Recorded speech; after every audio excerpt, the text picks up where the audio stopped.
Victoria হাউসের বদলে বিড়লা তারামণ্ডলের সামনে 21শে জুলাই সভা, যে সভা নিয়ে দ্বন্দ্ব ছিল, যে সভার স্থান নিয়ে বারবার করে দ্বারস্থ হয়েছে আদালতের, আজ যে কথা জানা যাচ্ছে সেখানে ভিক্টোরিয়া হাউসের বদলে বিড়লা তারামণ্ডলের সামনে 21শে জুলাই সভা, তারামণ্ডলের সামনে সভা করতে হবে কালীঘাট তৃণমূলকে। সভার জনসমাগমে লক্ষণ রেখা টেনেছে কলকাতা হাইকোর্ট। 2500-এর বেশি জনসমাগম করা যাবে না, যান চলাচল স্বাভাবিক রাখতে হবে, পর্যাপ্ত পুলিশ রাখতে হবে যাতে আইন শৃঙ্খলা সমস্যা না হয়। আরও একটু বিস্তারিত জানবো, এই সংক্রান্ত তথ্য জেনে নেব। রয়েছেন টেলিফোন লাইনে অর্ণবাংশু নিয়োগী। অর্ণবাংশু, মধুবন্ধু, দেখো, সেটা হচ্ছে বিড়লা তারামণ্ডলের সামনে এবার কিন্তু সভা করতে হবে মমতাপন্থী বা কালীঘাটপন্থী তৃণমূলকে। এতদিন তারা ভিক্টোরিয়া হাউসের সামনে করেছে, সেই জায়গা পরিবর্তন হয়েছে।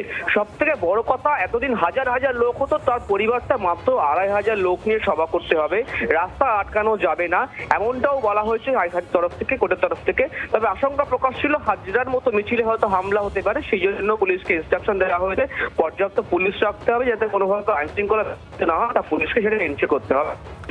ধন্যবাদ অর্ণবাংশু। আরও একবার আপনাদের জানিয়ে রাখবো যে এই জায়গা নিয়ে আমরা দেখেছি কালীঘাট শিবির অসন্তুষ্ট ছিল, তারা ভিক্টোরিয়া হাউসের সামনে করতে চাইছিল এই সভা, 21শে জুলাইয়ের সভা, যে সভা বিগত কয়েক বছর ধরে আমরা দেখেছি একেবারে মহাসমাগম হয়েছে, আয়োজন হয়েছে এই ভিক্টোরিয়া হাউসের সামনে 21শে জুলাইয়ের সভা, কিন্তু এবারে আর করা গেল না।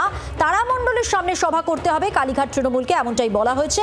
আর সভার জনসমাগমের ক্ষেত্রে একটা লক্ষণ রেখা টেনে দিয়েছে কলকাতা হাইকোর্ট। 2500-এর বেশি জনসমাগম করা যাবে না, যান চলাচল একেবারে স্বাভাবিক রাখতে হবে, পর্যাপ্ত পুলিশ রাখতে হবে যাতে আইন শৃঙ্খলার সমস্যা না হয়, কোনো রকম অপ্রীতিকর পরিস্থিতি যাতে এড়ানো যায়, সব রকম ব্যবস্থা রাখতে হবে। দুপুর 12টা থেকে 3:30-এর মধ্যে সভা করে ফেলতে হবে। 18ই জুলাইয়ের মধ্যে 20 জন ভলান্টিয়ারের নাম নম্বর পুলিশের কাছে জমা দিতে হবে। অর্থাৎ কীভাবে আয়োজন করতে হবে সেটাও কিন্তু উল্লেখ করা হয়েছে হাইকোর্টের পক্ষ থেকে। বাংলার আওয়াজ, বাঙালির আবেগ, জি 24 ঘন্টা।